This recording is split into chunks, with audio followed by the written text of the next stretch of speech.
Xeyir olsun. Bugün sizlərlə hər gün bir sual izahına baxacağıq.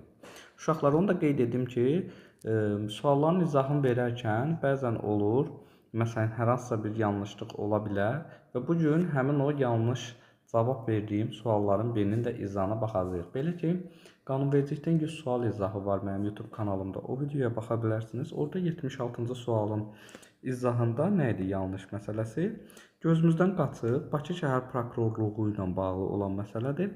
Belə ki, deyir ki, qanuna əsasən 3-cü kateqoriya dövlət orqanlarını seçin. Uşaqlar, Bakı şəhər prokurorluğu istisna kimi 3-cü kateqoriya dövlət orqanıdır. Ancaq digər prokurorluqlar isə 4-dədir. Mən məsələn orada Bakı şəhər icra hakimiyyəti ilə çaşdırmışdım bunu. Sonra Ombudsman aparatı deyir. Ombudsman 1-ci kateqoriyadır. Azərbaycan Respublikasının Hərbi Prokurorluğu 2-ci kateqoriyadır. Şəki Ağır Cinayətlər Məhkəməsi 3-dür və Naxçıvanın Mərkəzi Seçki Komissiyasının katibliyi isə bu da 3-cü kateqoriyadır. Məndən 3-ü istədiyi üçün 1, 4 və 5-i doğru cavab götürəcəm və burada doğru cavab A variantı olacaq.